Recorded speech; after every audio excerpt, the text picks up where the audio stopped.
Sainte Thérèse d'Avila, sa vie écrite par elle-même, chapitre 13. Elle continue l'explication du premier degré de raison et donne des avis pour se prémunir contre quelques tentations que suscite parfois le démon. Ce chapitre contient une doctrine de la plus haute importance. Il m'a paru bon de parler de certaines tentations que j'ai vues chez les commençants et que j'ai moi-même éprouvées quelquefois. Je voudrais, en outre, donner des avis sur des points qui me semblent nécessaires. On doit, dès le début, s'appliquer à marcher avec joie et avec liberté d'esprit.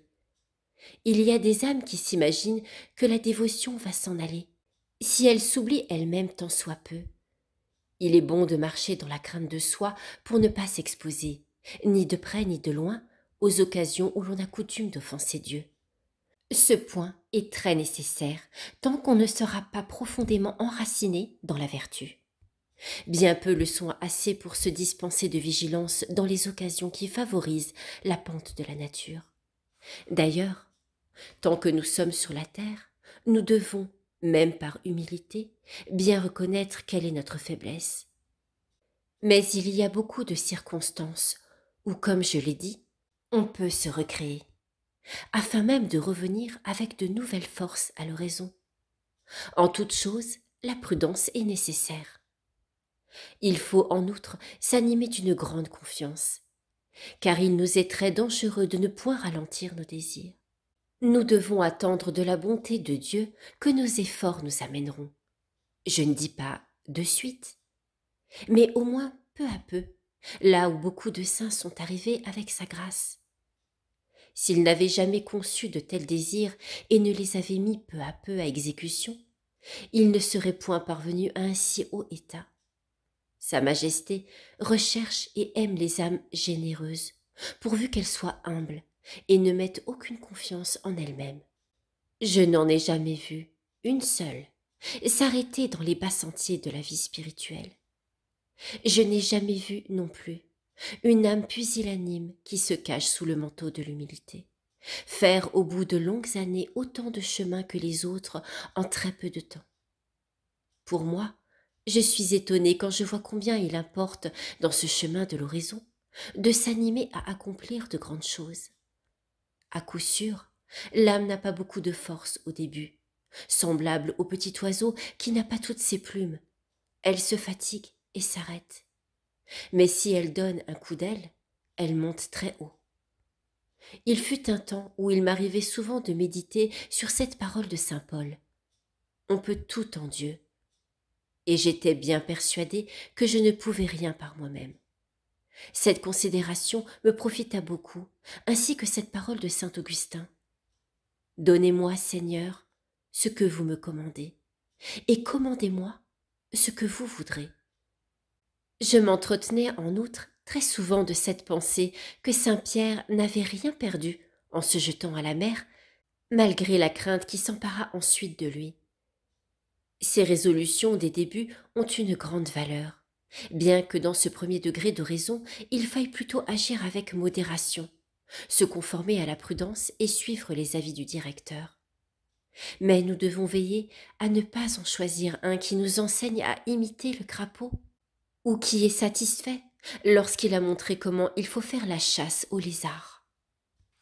Quant à l'humilité, elle doit toujours tenir le premier rang, pour nous faire comprendre que nos forces ne viennent pas de nous. Il faut nous faire une idée exacte de cette vertu, car je crois que le démon porte beaucoup de préjudice aux âmes qui font oraison, et les empêche de réaliser de grands progrès par les fausses idées qu'il leur donne de l'humilité. Il leur représente qu'il y a de l'orgueil à maintenir de grands désirs, à vouloir imiter les saints, à souhaiter le martyre. Aussitôt, il nous dit ou nous fait entendre que les actions des saints sont dignes de notre admiration, mais que des pécheurs comme nous ne sauraient les imiter. Tel est également mon avis. Cependant, nous devons bien considérer ce qu'il faut admirer et ce qu'il faut imiter. Ainsi, il serait imprudent pour une personne faible et malade de s'imposer des jeûnes nombreux, des pénitences rigoureuses, de s'en aller dans un désert où elle ne pourrait ni dormir, ni trouver de quoi vivre, et de se livrer à d'autres mortifications de ce genre. Néanmoins, nous devons penser que nous aussi, nous pouvons faire des efforts avec le secours de Dieu pour parvenir à un grand mépris du monde, ou n'avoir nulle estime de l'honneur et nulle attache aux biens de la terre. Nos cœurs sont tellement étroits que la terre, ce me semble, va nous manquer si nous venons à négliger tant soit peu le corps pour veiller aux intérêts de l'âme. De plus, nous nous imaginons que la possession abondante de ce qui est nécessaire va favoriser le recueillement intérieur, parce que les soucis du temporel troublent l'oraison. Pour moi, je gémis de trouver en nous si peu de confiance en Dieu et tant d'amour de nous-mêmes que nous nous laissions troubler par de tels soucis. En réalité, quand l'esprit de raison est si peu avancé, des bagatelles nous causent autant de peine que le feraient à d'autres des choses de grande importance. Et avec cela, nous avons sérieusement la prétention d'être spirituels. Une telle manière de procéder cherche, ce me semble, à accorder le corps et l'âme de façon à ne point perdre le repos d'ici-bas et à jouir de Dieu là-haut. Il en sera de la sorte si nous marchons dans la justice et si nous sommes attachés à la vertu. Mais c'est là cheminer d'une manière trop timide, et jamais on n'arrivera ainsi à la liberté d'esprit. Cette conduite me paraît très bonne pour des personnes mariées qui doivent se conformer à leur état.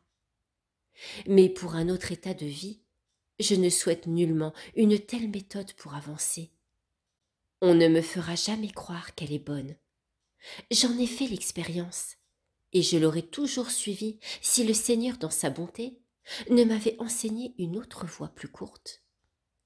J'avoue que j'ai toujours été animée de grands désirs, mais je m'en tenais à ce genre de vie dont j'ai parlé.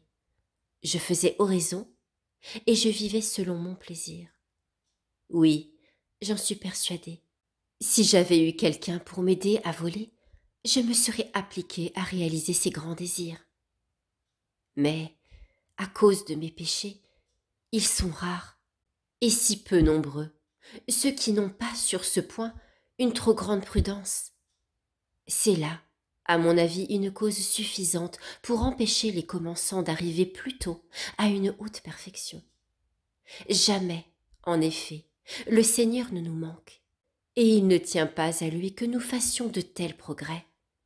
C'est nous qui lui manquons, et qui lui sommes infidèles. On peut, en outre, à l'exemple des saints, rechercher la solitude, le silence et la pratique de beaucoup d'autres vertus qui ne tueront pas ce triste corps. Il ne veut pas être si bien traité que pour maltraiter l'âme. Le démon, de son côté, contribue grandement à le rendre inhabile pour le bien. S'il découvre en nous un peu la crainte, il n'en demande pas davantage pour tenter de nous persuader que tout va nous tuer, ou du moins nous ravir la santé. S'il nous voit seulement répandre des larmes, il nous fait craindre de devenir aveugles. J'ai passé par cette tentation. Voilà pourquoi je le sais. Mais je me demande vraiment ce que nous pourrions désirer de mieux pour notre vue et pour notre santé que de les sacrifier l'une et l'autre à une si noble cause. Quant à moi, infirme comme je le suis, j'ai toujours été enchaînée et incapable de rien, jusqu'au jour où je me suis déterminée enfin à ne plus faire aucun cas, ni du corps, ni de la santé. Et même à l'heure présente, ce que je fais est bien peu de choses. Néanmoins, j'ai pu, grâce à Dieu, comprendre cette ruse du démon. S'il me représente la perte de ma santé, je disais « Peu importe que je meure ». S'il me montrait la perte de mon repos, je répondais « Désormais, ce n'est plus le repos qu'il me faut, mais la croix ». Et ainsi d'autres choses. J'ai vu clairement que très souvent, malgré mes grandes infirmités, il y avait tentation ou faiblesse de ma part. Aussi, depuis que je ne traite plus mon corps avec autant de prudence et de délicatesse, ma santé est bien meilleure. Il est donc très important, quand on commence à s'adonner à l'oraison, de ne point se laisser aller à de vaines terreurs. On peut me croire sur ce point, je le sais par expérience. Il serait même très utile de raconter mes fautes, afin que l'on s'instruise à mon exemple. Voici encore une autre tentation très ordinaire chez les commençants. À peine ont-ils goûté les douceurs et les avantages de la vie de raison, qu'ils veulent voir tout le monde dans une très haute perfection. Ce désir n'est pas mauvais, mais le mode de le réaliser peut n'être pas bon, s'il n'est accompagné de beaucoup de prudence et d'adresse, pour ne point paraître faire la leçon aux autres. Celui qui veut procurer au prochain le bien dont il s'agit ici doit être lui-même très enraciné dans la vertu, sans quoi il ne sera pour les autres qu'un sujet de tentation. C'est là un fait qui m'est arrivé à moi-même, à l'époque où, comme je l'ai dit, je cherchais à porter d'autres personnes à l'oraison. Voilà pourquoi je le sais. D'un côté, il est vrai, elle m'entendait parler des immenses avantages de l'oraison. De l'autre, elle me voyait faire oraison et néanmoins rester très pauvre de vertu. J'étais donc pour elle un sujet de tentation et de trouble. Ce n'était pas sans motif, car elles-mêmes m'ont avoué depuis qu'elles ne voyaient pas comment ces deux choses pouvaient se concilier. Croyant par ailleurs trouver en moi quelque vertu, elles ne considéraient pas comme mal ce qu'il était en réalité, précisément parce qu'elles me le voyaient faire quelquefois. Voilà l'œuvre du démon. Il semble se servir des vertus qui sont en nous pour autoriser autant que possible le mal qu'il poursuit. Et ce mal, si petit qu'il soit en lui-même, lui procure un gain énorme quand il s'accomplit dans une communauté. Quel gain n'aura-t-il pas réalisé à cause de ma conduite, hélas si mauvaise? Aussi, pendant plusieurs années, il n'y eut que 3 personnes qui profitèrent de mes conseils. Mais depuis lors, le Seigneur m'ayant fortifié dans la vertu, j'ai pu, en 2 ou 3 ans, faire du bien à un grand nombre, comme je le dirai dans la suite. À part cela, il y a encore un autre grand inconvénient, c'est que l'âme y perd.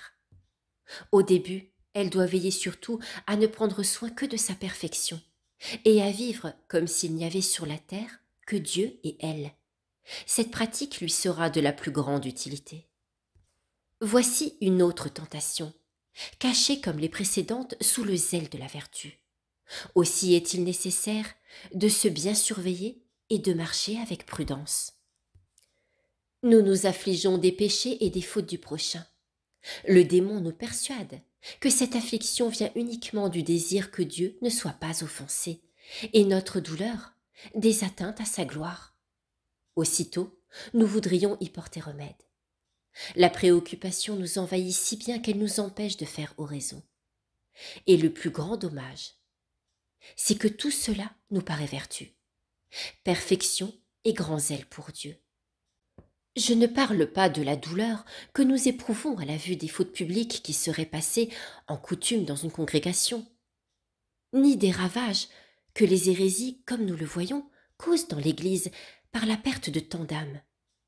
Cette douleur est très légitime, et pour ce motif, elle ne trouble pas. Le plus sûr pour une âme qui s'applique à l'oraison est donc de laisser le souci de tout et de tous, de ne s'occuper que d'elle-même, et de procurer le bon plaisir de Dieu. Voilà ce qui lui est souverainement utile. Que n'aurais-je pas à dire si je devais raconter tous les errements où la bonne intention a conduit, et dont j'ai été témoin? Appliquons-nous donc toujours à ne considérer dans le prochain que ses vertus et ses bonnes œuvres, mais que la grandeur de nos péchés nous porte à cacher ses défauts. Cette pratique, toute imparfaite qu'elle soit au début, nous conduit peu à peu à une vertu solide qui nous fait estimer tous les autres plus que nous.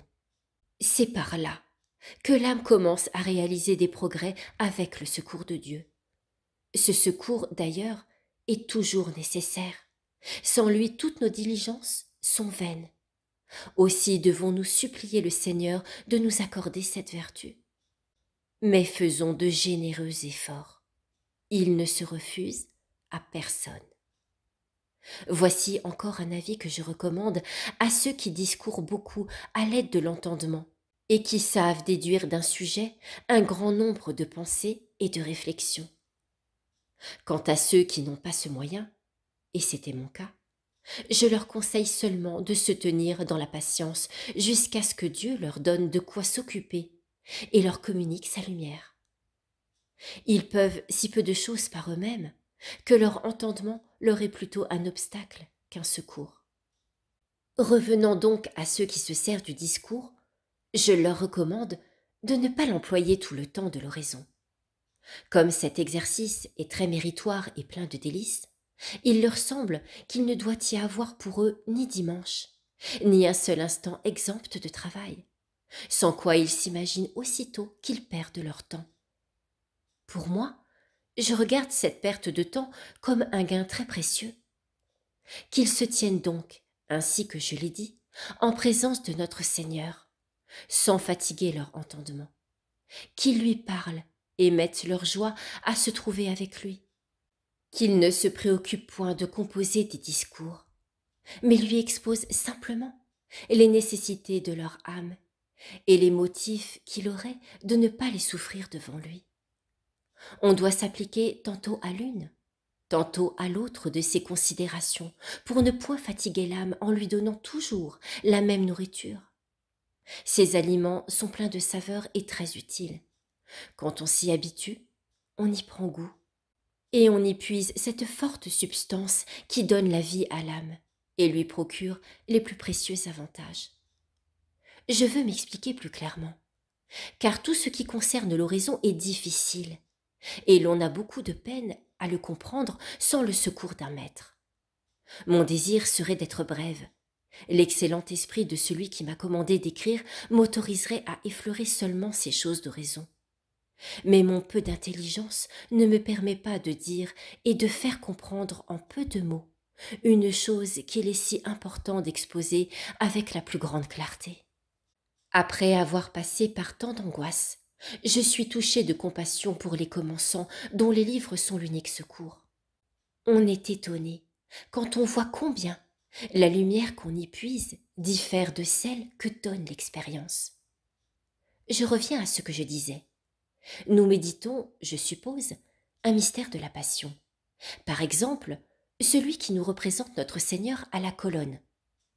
L'entendement recherche les motifs qui lui feront comprendre quelle grande douleur et quelle angoisse Sa Majesté endure dans un tel abandon. S'il est actif et enrichi de connaissances, il déduira encore beaucoup d'autres considérations. Tel est le mode d'oraison par lequel tous doivent commencer, continuer et finir. Cette voie est excellente et très sûre, jusqu'à ce que le Seigneur nous élève à d'autres choses surnaturelles. Je dis que ce mode est pour nous. Bien des âmes, néanmoins, trouveront plus de profit à méditer d'autres sujets que ceux de la passion. S'il y a beaucoup de demeures au ciel, il y a aussi beaucoup de chemins pour y arriver. Certaines âmes profitent en se considérant déjà en enfer. D'autres, que la pensée de l'enfer attriste, profiteront davantage en se considérant au ciel. Il y en a encore pour qui la pensée de la mort est très utile. Certaines personnes qui ont une grande tendresse de cœur se fatiguent beaucoup si elles méditent constamment la passion. Mais elles trouveront du repos et du profit à considérer le pouvoir et la grandeur que Dieu manifeste dans les créatures, l'amour qu'il a eu pour nous et qu'il fait resplendir en tout lieu. Ce mode d'oraison est admirable, mais il faut revenir souvent à la passion et à la vie de notre Seigneur, car c'est de là que nous sont venus et que nous viennent tous les biens. Celui qui commence doit bien examiner ce en quoi il profite davantage. Pour cela, un maître lui est très nécessaire, pourvu qu'il ait de l'expérience. Si le maître n'est pas tel, il peut commettre beaucoup d'erreurs.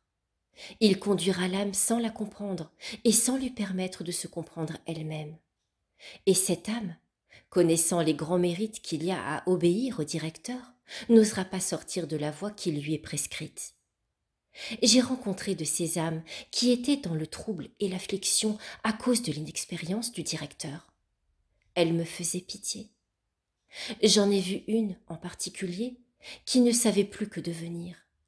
Quand un directeur ne comprend pas ces choses spirituelles, il afflige tout à la fois l'âme et le corps.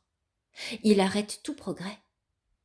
Une personne m'a raconté que le sien la tenait enchaînée depuis 8 ans, sans la laisser sortir de la connaissance d'elle-même. Et cependant le Seigneur l'avait déjà élevée à l'horizon de quiétude. Aussi eut-elle à souffrir de très grandes tortures. Sans doute, nous ne devons jamais négliger de considérer ce que nous sommes par nature. Il n'y a pas d'âme, eût-elle la taille d'un géant dans cette voie spirituelle, qui ne doivent revenir très souvent à l'état de l'enfant et sucer comme lui à la mamelle. Qu'on n'oublie jamais ce point. Peut-être je le répéterai encore bien des fois, tellement il est important, car il n'est pas d'état d'horizon si élevé qu'il ne faille souvent revenir au commencement.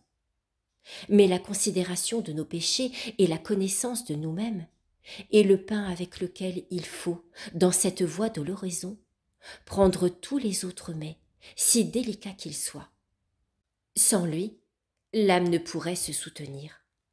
Qu'on le prenne cependant avec mesure. Dès que l'âme se voit subjuguée par la grâce, et bien persuadée de son impuissance à ne posséder rien de bon par elle-même, dès qu'elle se reconnaît toute couverte de confusion en présence d'un si grand roi, et incapable de payer du plus faible retour ses immenses bienfaits, quelle nécessité à perdre là son temps? Pourquoi ne se porterait-elle pas plutôt à d'autres mets que le Seigneur lui présente? Il ne serait pas raisonnable de les refuser. Sa Majesté sait mieux que nous la nourriture qui nous convient. Il est donc très important que le directeur soit prudent, c'est-à-dire qu'il ait un esprit sûr et de l'expérience. Si à cela il ajoute la doctrine, c'est un très grand bien. Mais si l'on ne peut en trouver un qui ait ces 3 qualités réunies, qu'on sache que les 2 premières sont les plus importantes. Car on peut, dans un cas de nécessité, trouver des hommes instruits et leur demander conseil. Les commençants retirent peu de profit, selon moi, des savants qui ne se sont pas adonnés à l'oraison. Je ne leur dis pas cependant de n'avoir avec eux aucun rapport. Mais si dès le début, l'âme ne devait pas suivre la voie droite, j'aimerais mieux qu'elle ne fît jamais oraison. La science est un grand trésor. Elle nous instruit, nous qui savons peu de choses, et nous communique la lumière.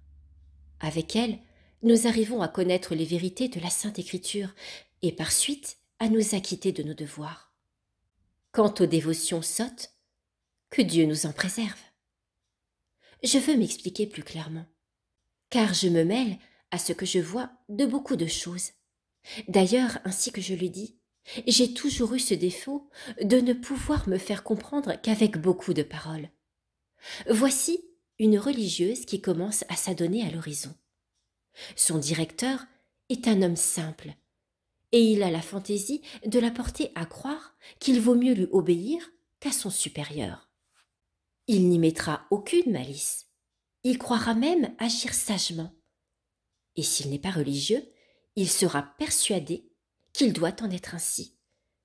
S'il traite avec une femme mariée, il lui dira qu'il vaut mieux vaquer à l'horizon, malgré le mécontentement de son mari, quand elle devrait s'occuper des affaires de famille. Ainsi donc, il ne sait régler ni le temps, ni les œuvres d'une manière conforme à la vérité. La lumière lui manque, et malgré son désir, il ne saurait la communiquer aux autres. Bien que la doctrine ne semble pas nécessaire ici, mon avis a toujours été et sera que tout chrétien doit s'appliquer, quand il le peut, à communiquer avec un guide instruit, et le plus éclairé sera le meilleur.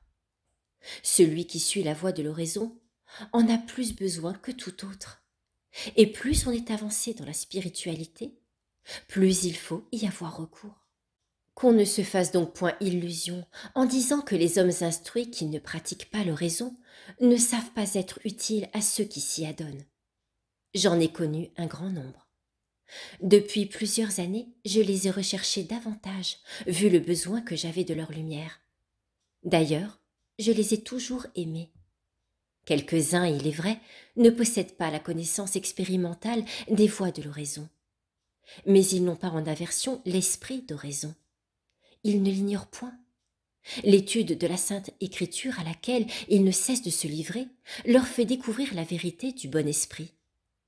Pour moi, je suis persuadée qu'une âme d'oraison qui consulte des hommes éclairés ne sera pas victime des illusions du démon, si elle ne veut pas elle-même se tromper. À mon avis, le démon redoute souverainement la science humble et vertueuse. Il sait qu'alors ses ruses seront déjouées et qu'il sortira vaincu du combat. J'ai parlé de la sorte parce que, d'après quelques-uns, les gens instruits ne sont pas aptes à diriger les personnes d'oraison, s'ils n'en possèdent pas eux-mêmes l'esprit. Le maître doit être adonné à la spiritualité, comme je l'ai déjà dit, et s'il n'est pas un homme de doctrine, c'est un grand inconvénient. Au contraire, le savant est d'un secours précieux quand il est vertueux. Alors même qu'il ne posséderait pas l'esprit de raison, il nous serait encore utile. Dieu lui fera comprendre ce qu'il doit nous enseigner. Il le rendra même spirituel et apte à nous faire avancer. Si je l'affirme, c'est que je le sais d'après mon expérience personnelle. Cela m'est arrivé avec plus de deux. Mais je ne crains pas de le dire. Une âme qui veut se soumettre à un seul guide commet une grande faute en ne le choisissant pas tel que je l'ai représenté. Si elle appartient à un ordre religieux, elle devra obéissance à un supérieur qui peut-être manquera des 3 qualités dont j'ai parlé. Et ce sera assez d'une croix aussi lourde, sans aller de plein gré soumettre son jugement à celui qui en est dépourvu. Quant à moi, je n'ai jamais pu me résoudre à le faire, et à mon avis, cela ne convient nullement. S'il s'agit d'une personne du monde, elle peut choisir le guide auquel elle doit se soumettre. Qu'elle en bénisse Dieu, et ne perde point une liberté si précieuse. Je dis même qu'elle fera bien de demeurer sans guide, tant qu'elle n'aura pas trouvé celui qui lui convient. Le Seigneur le lui donnera si elle est profondément humble et désireuse de le trouver. Pour moi, je bénis Dieu de tout mon cœur, et nous autres femmes, ainsi que toutes les personnes qui ne possèdent pas la science, nous devrions toujours lui adresser d'infinies actions de grâce, de ce qu'il nous procure les gens instruits, qui, au prix des plus grands travaux, ont acquis la connaissance de la vérité que nous ignorons. Bien souvent, je suis toute remplie d'admiration quand je considère par quel labeur les savants, et en particulier les religieux, ont acheté des lumières dont je profite sans autre peine que celle de le leur demander. Et il se trouverait des personnes qui ne voudraient pas mettre à profit de tels trésors? Plaise à Dieu qu'il n'en soit pas ainsi. Je vois ces religieux assujettis à toutes les rigueurs de leurs règles qui sont grandes. Je considère leur pénitence, leur pauvre nourriture, leur obéissance qui est telle que j'en suis parfois vraiment toute confuse. Ajoutez à cela qu'ils dorment mal, que pour eux tout est sacrifice et que tout est croix. Ce serait, à mon avis, un grand mal que de ne point profiter par notre faute d'un bien si précieux. Et nous, qui sommes exemptes de ces travaux auxquels ils se livrent, qui en recevons une nourriture toute préparée, comme on dit, qui vivons à notre gré, nous nous préférons peut-être à eux, parce que nous avons un peu plus de temps à consacrer à l'oraison. Soyez bénis, ô mon Dieu, de ce que vous m'avez créé si inhabile et si inutile. Soyez bénis surtout de ce que vous suscitez tant d'âmes qui, à leur tour, nous portent à la vertu. Nous ne devrions jamais cesser de prier pour ces savants qui nous donnent la lumière. Et que deviendrions-nous sans eux, au milieu de ces tempêtes si grandes qui, à l'heure actuelle, agitent l'Église? Si quelques-uns de ces savants se sont montrés infidèles, les bons n'en brilleront qu'avec plus d'éclat. Daigne le Seigneur les soutenir de sa main et les assister, pour qu'ils puissent nous guider, Ainsi soit-il. Je me suis bien éloignée du sujet que j'avais commencé à traiter. Toutefois, ces avis seront très utiles à ceux qui débutent, dès lors qu'ils s'engagent dans une voie si sublime, qu'ils pourront du moins veiller à marcher dans le droit chemin. Je reviens donc à ce que je disais sur le mystère de notre Seigneur à la colonne. Il est bon de se servir du raisonnement pendant quelques instants. Examinons ensuite les tourments que notre Seigneur endure et le motif pour lequel il les endure. La qualité de celui qui souffre et l'amour avec lequel il souffre. N'allons pas toutefois nous fatiguer à poursuivre toujours ces considérations. Faisons taire le raisonnement et demeurons près du Sauveur. Si nous le pouvons, occupons-nous à considérer qu'il nous regarde, que nous lui tenons compagnie. Parlons-lui, exposons-lui nos suppliques, humilions-nous, réjouissons-nous avec lui, et souvenons-nous bien que nous ne méritons pas d'être en sa présence. Quand une âme pourra produire ses actes, bien que ce soit au commencement de l'oraison, elle en retirera un très grand profit. Ce genre de raison est en effet très avantageux. Il l'a été du moins pour mon âme. Je ne sais si je réussis à m'expliquer, c'est à vous, mon Père, de le voir. Plaise au Seigneur que je réussisse à le contenter toujours lui-même. Ainsi soit-il.